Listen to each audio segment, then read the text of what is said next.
राधे राधे दोस्तों, जय श्री कृष्णा। आपका हमारे चैनल अमृत कथा में आपका स्वागत है। अगर आप हमारे चैनल पर नए हैं तो हमारे चैनल को जल्दी से सब्सक्राइब करके बेल आइकन बटन प्रेस कर दीजिए, जिससे कि आपको हमारी आने वाली वीडियो की नोटिफिकेशन सबसे पहले मिल सके। इंदिरा एकादशी व्रत की कथा। धर्मराज युधिष्ठिर कहने लगे कि हे भगवान, अश्विन कृष्ण एकादशी का क्या नाम है, इसकी विधि तथा फल क्या है, सो कृपा करके कहिए। भगवान श्री कृष्ण कहने लगे कि इस एकादशी का नाम इंदिरा एकादशी है। यह एकादशी पापों को नष्ट करने वाली तथा पितरों को अधोगति से मुक्ति देने वाली होती है। हे राजन, ध्यान पूर्वक इसकी कथा सुनो।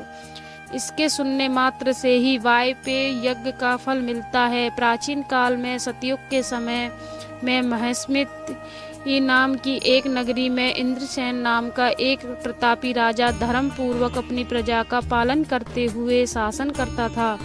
वह राजा पुत्र पौत्र और धन आदि से संपन्न और विष्णु का परम भक्त था। एक दिन जब राजा सुख पूर्वक अपनी सभा में बैठा तो आकाश मार्ग से महर्षि नारद उतरकर उसकी सभा में आए और राजा उन्हें देखते ही हाथ जोड़कर खड़ा हो गया और विधि पूर्वक आसन व अर्घ्य दिया। सुख से बैठकर मुनि ने राजा से पूछा कि हे राजन, आपको 7 अंग कुशल पूर्वक तो हैं, तुम्हारी बुद्धि धर्म में और तुम्हारा मन विष्णु भक्ति में तो रहता है।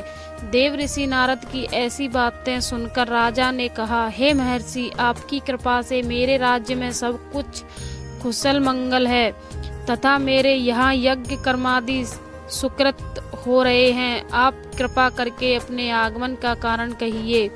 तब ऋषि कहने लगे कि हे राजन, आप आश्चर्य से देने वाले मेरे वचनों को सुनो।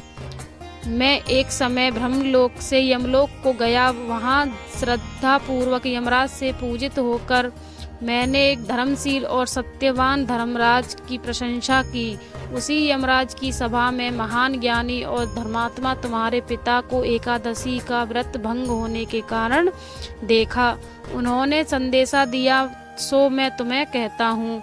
उन्होंने कहा कि पूर्व जन्म में कोई विद्वान हो जाने के कारण मैं यमराज के निकट रह रहा हूँ।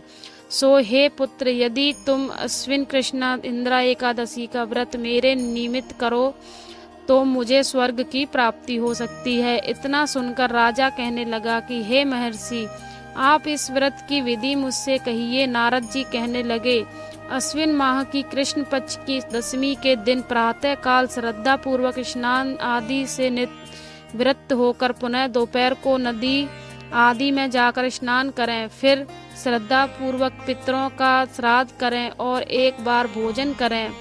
प्रातः काल होने पर एकादशी के दिन दातून आदि करके स्नान करें। फिर व्रत के नियमों को भक्ति पूर्वक ग्रहण करता हुआ प्रतिज्ञा करें कि मैं आज संपूर्ण भोगों को त्याग कर निराहार एकादशी का व्रत करूंगा। हे अच्युत, हे पुंडरीकाक्ष, मैं आपकी शरण हूँ, आप मेरी रक्षा कीजिए। इस प्रकार नियम पूर्वक शालिग्राम की मूर्ति के आगे विधि पूर्वक श्राद्ध करके योग्य ब्राह्मणों को फलहार का भोजन कराएं और दक्षिणा दें। पितरों के श्राद्ध से जो बच जाए उसको सूंघ कर गौ को दें तथा धूप दीप गंध पुष्प नैवेद्य आदि सब सामग्री से ऋषिकेश भगवान का पूजन करें।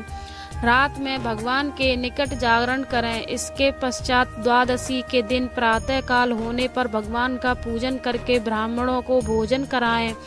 भाई बंधुओं, स्त्री और पुत्र सहित आप भी मौन होकर भोजन करें। नारद जी कहने लगे कि हे राजन, इस विधि से यदि तुम आलस्य रहित होकर इस एकादशी का व्रत करोगे तो तुम्हारे पिता अवश्य ही स्वर्ग लोक को जाएंगे। इतना कहकर नारद जी अंतर ध्यान हो गए।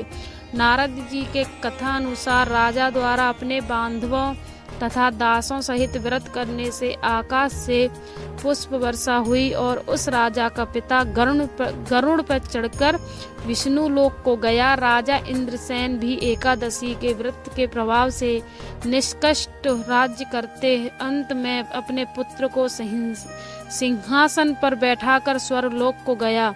हे युधिष्ठिर, यह इंदिरा एकादशी के व्रत का महात्म्य मैंने तुमसे कहा। इसके पढ़ने और सुनने से मनुष्य सब पापों से छूट जाते हैं और सब प्रकार के भोगों को भोग कर वैकुंठ को प्राप्त हो